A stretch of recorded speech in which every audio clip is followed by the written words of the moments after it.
الحمد لله نحمده ونستعينه ونستغفره ونؤمن به ونتوكل عليه ونعوذ بالله من شرور أنفسنا ومن سيئات أعمالنا من يهده الله فلا مضل له ومن يضلله فلا هادي له ونشهد أن لا إله إلا الله وحده لا شريك له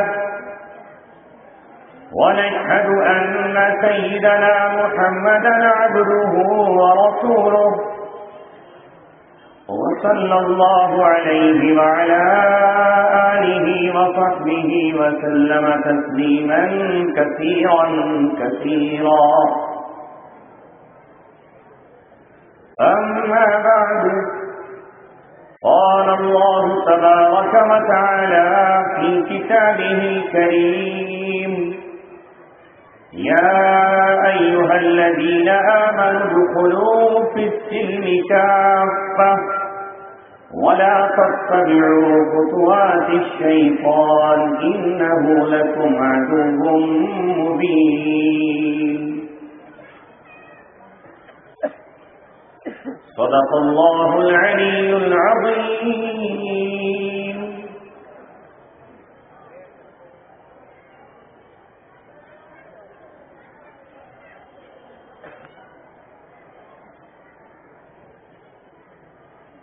محترم حضرات، نوجوانان اسلام، شہدائیان رسالت اور محمد صلی اللہ علیہ وسلم کے سچے اور حقیقی غلاموں، جیسا کہ ابھی حضرت مولانا نذیر صاحب اعلان فرما رہے تھے کہ ہم لوگ مسلسل آپ کی بستی میں اور آپ کے ادارے میں آئے ہیں اور آتے رہتے ہیں۔ نہ صرف یہ کہ آپ کی بستی میں، بلکہ جہاں جہاں دین کے نام سے دعوت دی جاتی ہے، وقت میسر ہوتا ہے تو پہنچ جاتے ہیں۔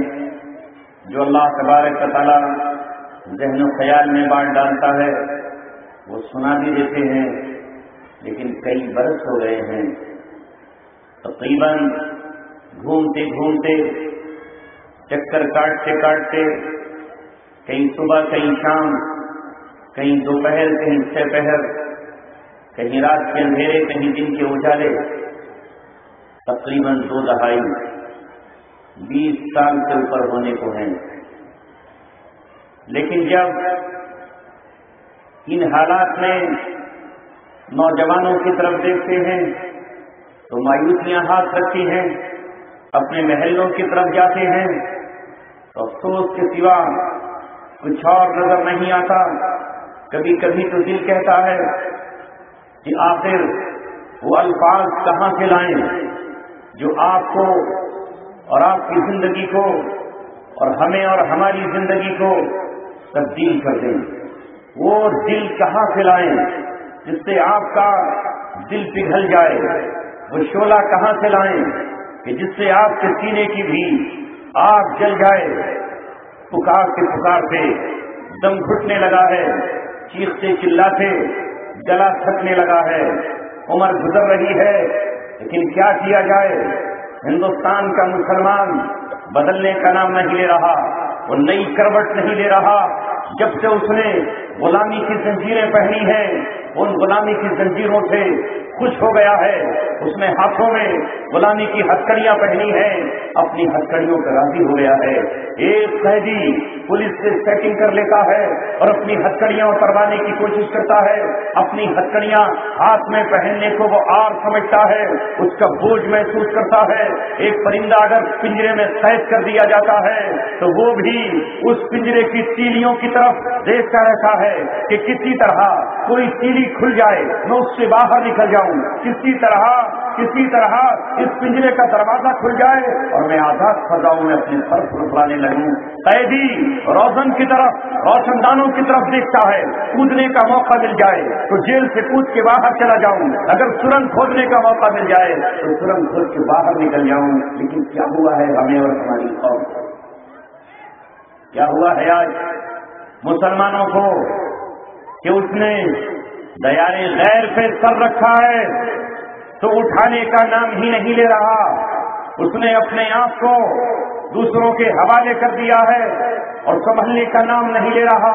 کیا عوام، کیا خواص، کیا دانشور، کیا پڑھے لکھے، کیا سیاسی اور کیا سماجی حضرات، سب کے سب نے قرآن کریم کو پس پشت رکھ کر، قرآن کریم کو پیچھے چھوڑ کر وہ کرنا شروع کر دیا ہے جو کبھی یہودی قوم کرتی تھی، کبھی اسرائیلی قوم کیا کرتی تھی اور کبھی اللہ تبارک و تعالیٰ کی باقی قوم کیا.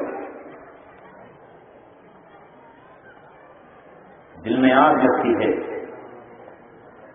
تو ساتھیوں سے مشورہ کرتے ہیں، پوچھتے ہیں کریں تو کیا کریں. صدائیں بیکار جا رہی ہیں، آنسوؤں کا کوئی قدردان نہیں ہے، نہ ہسٹیوں میں کوئی ہماری پگھلتا ہے، نہ سسٹیوں سے کوئی ہماری متاثر ہوتا ہے. چاروں طرف ایک ہی حال ہے. اگر ہم نوجوانوں سے مطالبہ کریں کہ اللہ کے لیے اپنی صورت ہی مسلمانوں جیسی بنا لو تو وہ اس پہ تیار نہیں ہے. اگر ان سے مطالبہ کریں کہ تم اپنے چہرے پر نبی پاک صلی اللہ علیہ وسلم کی سنت جو داڑھی ہے اسے ہی سجا لو تو ہماری بات کا ٹھٹا اڑاتا ہے اور مذاق اڑا کر کے چل دیتا ہے. اگر اس سے یہ کہیں کہ اپنی جیب میں کسی فلم اسٹار اور کسی ہیرو اور ہیروئن کی تصویر نہ رکھو تو وہ ہمیں پاگل اور دیوانہ سمجھتا ہے. اگر ہم اس سے یہ کہیں کہ عید کے دن اور بقرعید کے دن سنیما ہال میں مت جاؤ، یہ عبادت کے دن ہے، یہ اللہ تبارک و تعالیٰ کی طرف سے بڑے مقدس دن ہے، تو کہتا ہے میاں ساری قوم میلے میں جا رہی ہے، سب کے سب جشن منا رہے ہیں اور سب کے سب اپنی خواہشات نفس کو پورا کر رہے ہیں، ہم تمہاری بات کیوں مانے؟ نوجوانوں کو پکاریں تو وہ پکار پہ آنے کے لیے تیار نہیں. اگر بوڑھوں کو کہیں کہ تم اپنی اولادوں کو دنیا کمانے کے لیے تو وقت کر رہے ہو، وہ کون سا دن ہوگا جس دن تم اپنی اولاد کے سر پہ پگڑی باندھو گے؟ وہ پگڑی نہیں ہوگی بلکہ تم کفن باندھ کر اس سے یہ کہو گے ہمت شریعہ و ہمت شہادہ، میں تیری صورت تو نہیں دیکھنا چاہتا، یا تو تم شہید ہو جانا یا اللہ کی زمین پر اللہ کا قانون، یا اللہ کی زمین پر اللہ کا نظام، یا اللہ کی زمین پر اللہ کی شریعت کو قائم کر دینا. مگر ہمارے لیے تو خواب ہے، افسانے ہیں اور ایسا لگتا ہے جیسے یہ دیوانے کی بڑ ہے جس سے کوئی سنتا ہے کوئی نہیں سنتا.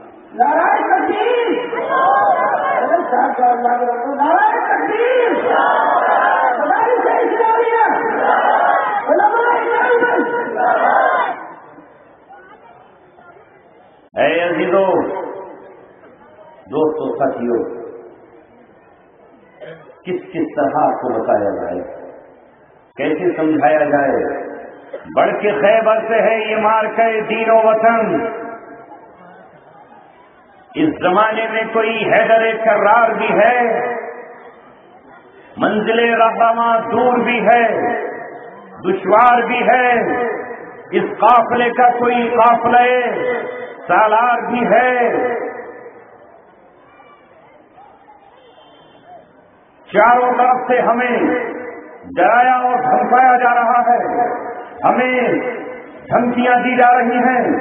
آج کا زمانہ سوشل میڈیا کا زمانہ ہے، آج کا زمانہ انٹرنیٹ کا زمانہ ہے. کل کسی علاقے میں کوئی بات ہوتی تھی تو معلوم نہیں ہوتی تھی، آج تو کانپور میں کوئی بات ہو شام تک پتہ چل جائے گی.